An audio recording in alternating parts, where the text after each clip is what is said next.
بل درس چې لرو هغه همدغه موږ او تاسو ویلې چې لیف فارم خو تنظیم شو جوړ شو مثلا او ډیټا هم پکې ور واچوله. اوس څنګه کوی شو چې دغه د اړونده شخص لیف فارم موږ یو ریپورټ ترېنه جوړ کړو او دا پرنټ کړو، نو تر څو په اصطلاح هغه شخص یې امضا کړي او لاندې هغه څوک چې لیف ورکوي هغه یې ورته هم تایید کړي، یعنې لیف فارم په شکل باندې تنظیم کړو. نو د دې دپاره موږ او تاسې راځو دلته کریټ ته.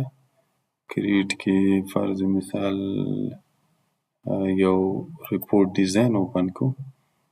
دې ریپورټ ډیزاین دپاره تیار یې له نورو راپورونو نه لکه سیلري بای آی ډي نه یا بل څه شي نه دې نه دا لوګو تیار یې رااخلو، تاریخ یې هم ورسره رااخلو، دا رااخلو او دلته یې په دې ریپورټ کې پیسټ کوو او دا لږ ذره پراخه ده، فرض مثال لږ یې وړوکی کړو،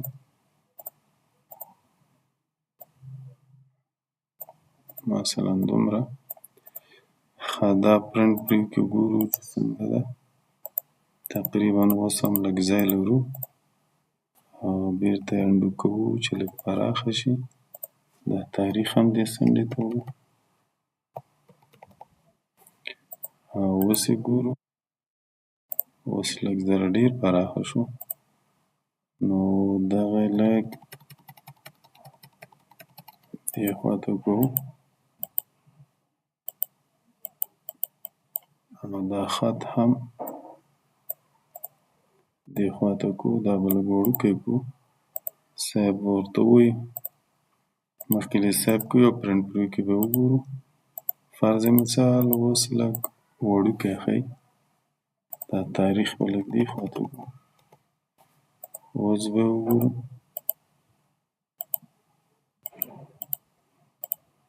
ښه دوستانو لږ یې انتخابو، سلیکټ آل، لږ به یې دې خواته کړو چې په منځ کې راشي.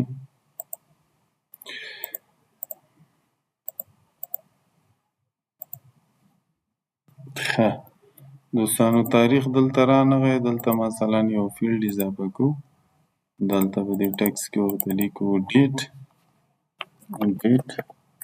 دوه نقطې ورکړو او په دغه ځای کې ورته هېڅ ضرور نه ده، هلته موږ او تاسې خپله تاریخ لرو په هغه فارم کې.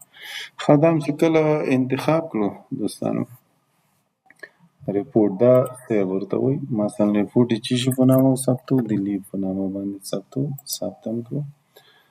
راځو دوستانو دلته موږ او تاسې دغه فارم کې هغه انتخابوو، لیف یعنې همغه لیف کیوري انتخابوو او دلته راځو کوم فیلډونه چې هلته موجود وو هغه ټول له دې ځایه څنګه کړو، رااخلو یې، سلیکټ آل مې ورته ویلي، دې ځای نه انتخابوو، دلته یې راغورځوو. ښه دا هم فرض مثال یو څه پراخه کړه، مثلا دومره، له دې نه هم 3 فیلډه فرض مثال د پرنټ په خاطر دلته کېښودل او 3 فیلډه هم نور مثلا دلته کېښودل او تر څنګ یې دغه 3 فیلډه هم مثلا دلته کېښودل په دې شکل سره. کومنټ یا تبصره هم مثلا په دغه ځای کې کېښودل.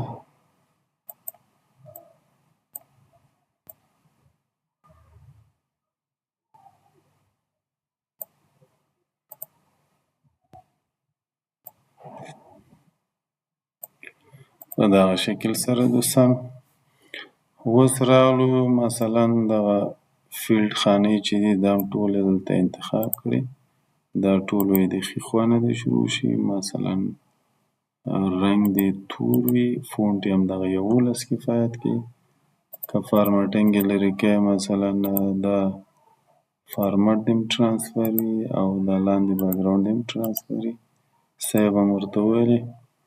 نو چې کله موږ دې ته فرض مثال اوپن ووایو دلته راځو دا پرنټ پریو کې اوپن کوو، موږ نه همغه آی ډي غواړي، آی ټي له دې هغه نه رااخلو دوستانو، له دې اډمین نه یې رااخلو ځکه دلته یو آی ډي شته، دا مو راواخیستله، دلته راغلو لیف فارم ته، دا مثلا اوپن کړو.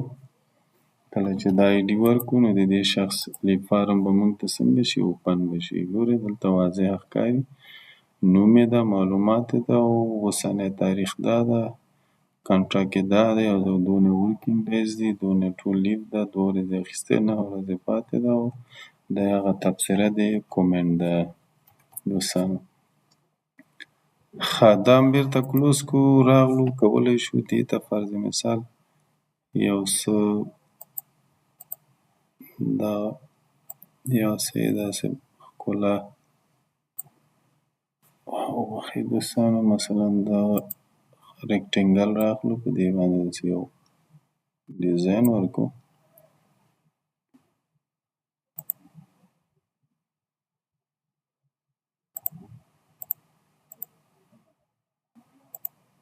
دغه لاندې هغې ټرانسفر کوو او اوس یې مثلا ګورو چې څنګه ښکاري.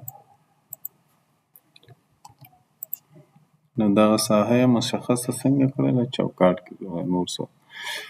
ښه دا زموږ لیف فارم شو، مثلا پرنټ کوو. لاندې فرض مثال دلته یو هغه ورته اضافه کوو، یو ټکس باکس راغلو، مثلا دلته لیکو چې sign by employee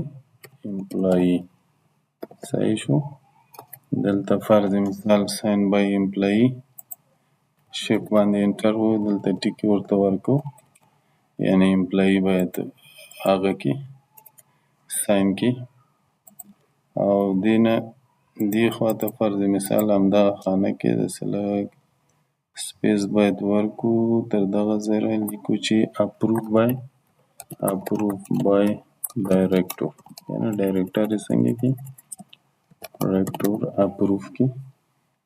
بیا راځو مثلا دلته او په دې ځای کې د ډایرکټر امضا هم راغلو، بالاخره یې چار امضا کې هر شی چې مناسب وي هغه تاسې کولی شئ ورته ور واچوئ. نو په دغه شکل باندې دا وګوره ساین بای فلانی، اپروف بای فلانی، یو لیف فارم جوړ شو. بس اتومات پرنټ کیږي، لیف پکې رسیږي، کومنټ ته نه لیکل کیږي. اوس نو دوستانو دا لیف فارم خو تنظیم شو، خو د دې لیف فارم دپاره موږ او تاسې دلته په دې کوډینګ برخه کې یو هغه لرو، بټنه لرو. ګوره بای آی ډي ته نه همدغه بټنه یې تنظیموو، ځکه بای نیم ته به یې ضرورت نه وي. دلته رایټ کلیک وکړو، کوډ بلډر ته راغلو، اوکې کوو او دلته مثلا لیکو docmd ډاټ اوپن ریپورټ. اوپن ریپورټ کې کوم ریپورټ؟ لیف. صحیح ده، قوسبند څه رقم یې وکړه؟ پرنټ پریوډ باندې راته وکړه، سیو ورته وایو. دا مو کلوز کړو. او چې دوستانو کله موږ دا فارم وکړو، دلته بای آی ډي کلیک کوو او دکې مثلا همغه آی ډي نمبر ورکړو، د همغه شخص فارم به موږ ته څنګه شي؟ اوپن به شي. دلته دا بکګراوند چې لري، دا بکګراوند کولی شو دلته لیف فارم انتخاب کړو، ډیزاینینګ ویو نه، او دغلته کلیک ووهو، دلته راشو، دغه ځای کلیک وګورئ، دلته بکګراوند ده 5%، دا نو کلر یې کړو، سیو ورته ووایو. نو بکګراوند هم څنګه شو؟ لرې شو دوستانو. اوس یې که پرنټ پریوډ کې وګورو او ډیټا ورته واچوو نو بکګراوند به نه ښکاري. مننه.